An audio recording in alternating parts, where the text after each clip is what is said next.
Ça peut pas être le propriétaire forestier tout seul dans sa forêt, ou le gestionnaire, ou l'industrie, ou les citoyens qui se promènent en forêt, ou les gens qui défendent la biodiversité. Il faut vraiment que tous ces gens-là se mettent d'accord sur un projet forestier et qu'on accepte de s'écouter, qu'on arrive à trouver des compromis.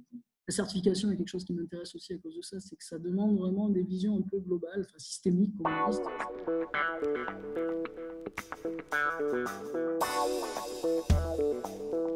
Myriam Fournier, et je suis donc ingénieure des ponts, des eaux et des forêts, c'est-à-dire que je travaille pour le ministère de l'Agriculture. J'ai fait une carrière de chercheur et d'enseignant-chercheur. Je suis physicienne au départ, j'avais aucune formation en biologie et très honnêtement au départ ce qui m'intéressait c'était plus le bois que la forêt.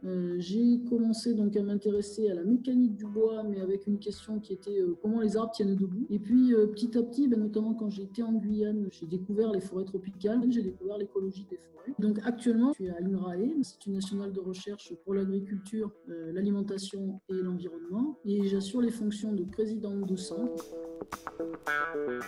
Évidemment, mes premiers souvenirs de forêt, c'est des souvenirs d'enfance. C'est la forêt de montagne. Ce souvenir de m'être toujours un peu intrigué sur ces mélèzes qui perdaient ses aiguilles en hiver. Je me rappelle, je trouvais ça bizarre. Et puis après, la découverte des forêts tropicales, ça a été un choc. C'est plus du tout un paysage familier, c'est-à-dire qu'on ne reconnaît rien. Il n'y a aucun arbre qui ressemble à son voisin. Ce qui est vraiment frappant aussi, c'est ce qu'on appelle les épiphytes, là, donc toutes ces plantes qui vivent, qui ne sont pas des arbres, mais qui vivent sur les arbres. Et en fait, c'est des plantes d'appartement. C'est-à-dire que l'effet que vous avez, c'est que c'est des plantes qui sont vendues chez les fleuristes, en fait, des plantes grasses, quoi. Donc vous trouvez plein de plantes d'appartement sur des arbres, et en général, elles sont énormes. C'est-à-dire que le philodendron que vous avez l'habitude de voir chez les gens, vous avez le même, mais il est énorme, avec des énormes feuilles. Mais surtout l'impression qu'on en prend plein l'essence dans une forêt tropicale.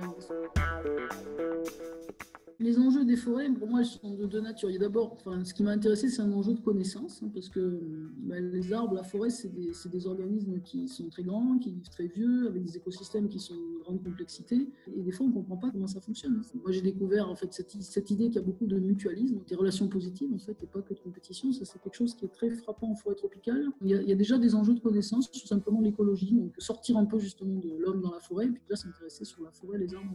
Et puis après, aujourd'hui, l'enjeu pour moi le plus fort, c'est le changement climatique. Comment on va conserver des forêts. Et puis l'autre enjeu, c'est l'enjeu d'utiliser les forêts correctement pour toutes leurs fonctions. Et notamment, il y a une fonction qu'il ne faut pas oublier, c'est la fonction de production. C'est-à-dire que les forêts, elles permettent de produire du bois. Et le bois, pour moi, c'est un truc quand même assez exceptionnel pour faire des matériaux, pour faire de l'énergie, tout ça, à condition de gérer comme il faut. Et en même temps, qu'on aille sur de l'innovation. Pas non plus que le futur, c'est de l'artisanat comme on faisait il y a 200 ans. Je pense qu'aujourd'hui, il faut des industries, il faut des choses numériques, il faut des choses connectées, il faut des gens qui aient une vision mondiale aussi de leurs échanges. J'ose espérer qu'on peut faire ça dans le respect des enjeux environnementaux. Le troisième enjeu, c'est l'enjeu de la déforestation. Mais ça, à la limite, finalement, c'est moins un problème de forêt que d'usage des sols. Donc, c'est plus lié à des problématiques qui ne se passent pas dans la forêt. Si vous allez regarder l'agriculture, la démographie du pays, est-ce qu'il y a besoin de sols pour nourrir les gens, etc.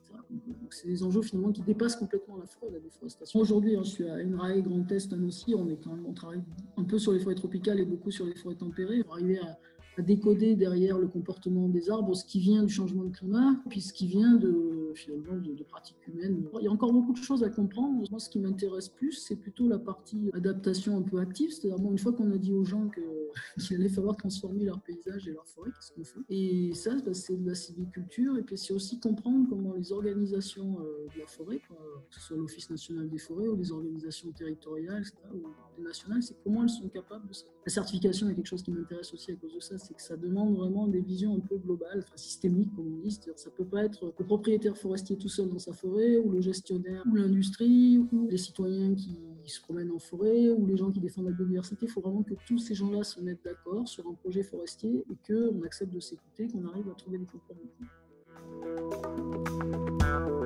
Moi, j'ai envie plutôt de m'adresser, on va dire, aux citoyens, parce que je pense qu'ils ont un vrai rôle à jouer. Ce projet forestier partagé, il faut d'abord qu'il vienne des gens. Moi, j'encourage les gens, par exemple, à se poser plein de questions quand ils vont dans une forêt, et notamment l'histoire de cette forêt. C'est super important d'essayer de comprendre ma forêt, d'où elle vient. Souvent, la question qu'on a, c'est reconnaître les arbres, par exemple. Je trouve que c'est dommage de s'arrêter là, quand même. C'est marrant cette envie de vouloir mettre des noms sur les arbres, c'est intéressant, mais je trouve surtout d'aller comprendre un peu l'écologie et pourquoi dans cette forêt-là, il y a plein d'espèces, alors que juste à côté, il y en a moins.